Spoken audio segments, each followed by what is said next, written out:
train when he was on his what was so special about this gym in Buffalo that everyone all over the country would come near? Huh? What was so special about the gym that in Buffalo? They had a good gym, and they had a good gym, and most of the cats there was Johnny Saxton, Ray Robinson, Kid Gavilan. These was all top-notch dudes, man. They come to where the facilities was the best. They didn't have the facilities everywhere that they had in the gym up there on Main Street. In Buffalo? Yeah, in Buffalo. Why? Huh? I don't know. See, you had a gym according to what kind of money your fighters was making. Uh-huh. And a lot of them places didn't have the fighters that come in. You know, they may have the basic facility like they have punching bag, maybe a raggedy-ass ring with the tape coming off of the ropes, shit like that, third class. Mm-hmm. But the Italians in Buffalo, they had Italian dudes in there that was part of the boxing clique in the country. Mm. You know what I'm saying? And they lived there in Buffalo.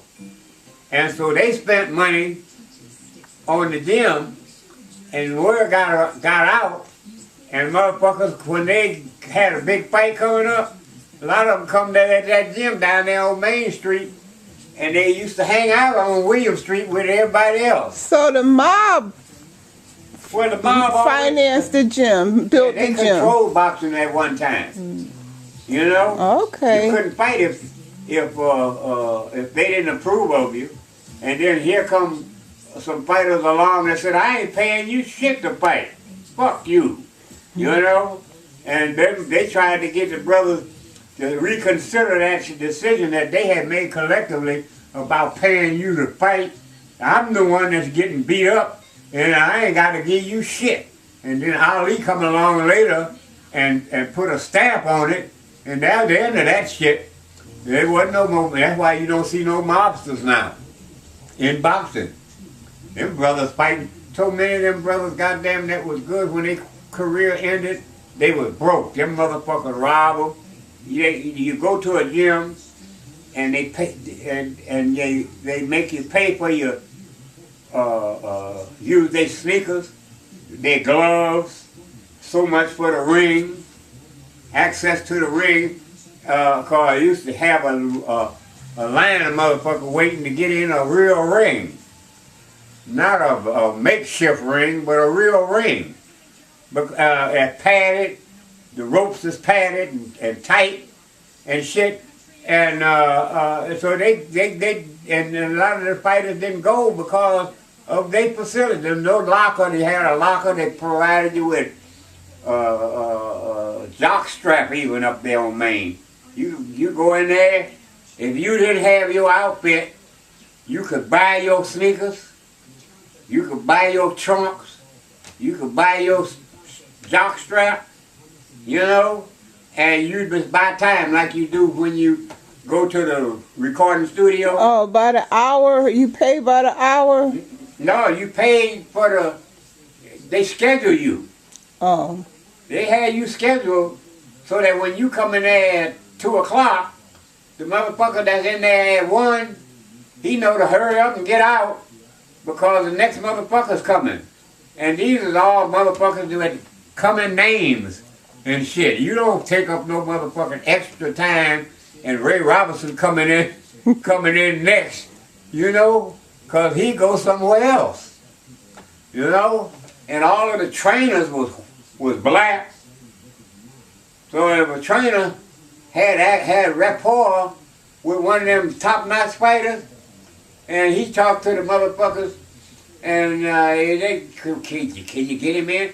Not only was that a good thing for the facility, but they had posters when you went in, just like you got these pictures, posters of all their fighters. You understand? They had a fighter named Bojack. Bojack had the title for middleweight, lightweight, and light heavyweight. all at the same time. And he used to come to Buffalo to train in that gym because he liked it, that gym. You know? And then Johnny Saxon and Kid Gavilan with the bolo. He had the bolo. He boxing motherfucker, but he had that bolo, you know, on the motherfucker. Motherfucker worked at the brawls and everybody turned out to see him in that Kid Gavilan and that bolo. And then Ray Robinson, he could tap dance his ass off for real. He could have been he did entertain for a while as a dancer, but he could tap his ass off.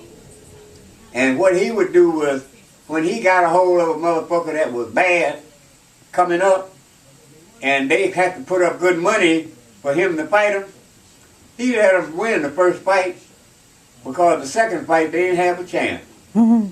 He would do just enough to let him win without getting hurt, you know. And then they blame him, like when he went to France and went over there, and it was a cat. What was that boy's name? Went over there and this motherfucker beat him. And they say, oh, he got beat because he was out with the girls. The girls were all over him. Cynthia Reese was one of the top movie stars in the country at that time here. And she used to go to the gym to see Ray Robinson train. She liked the Ray Robinson, and she liked to be around brothers. And she let it be known. And Hollywood was telling her that it wasn't good for her career. She said, I don't need no career here, because I can go home. And that's what she done. And went home and didn't never come back no more. Went to where? Huh? Went to where? What did she wear? Where was she from? France. France. But that's where he got in trouble. He went over there and didn't train, and he was hanging out with her, and she was showing him France. Mm-hmm. You know what I'm saying? And all of the bros, everybody knew him. And so he was out partying, so when fight night come, he hadn't trained. And this boy, I can't think of his name right now, but this boy beat him. He didn't beat him bad, but he beat him enough that if he laid off because he wasn't in training, he was going to get a decision. And that's what they did. They gave him a decision. But that damn it, the next time they fought, which was usually when back then, if you fought and you was a champion and you lost, you had to give the fighter that you lost to the same thing that Muhammad Ali done for the Spinks brothers. You let them win, let them have the title for a little while, and know that the people gonna come to see the second fight.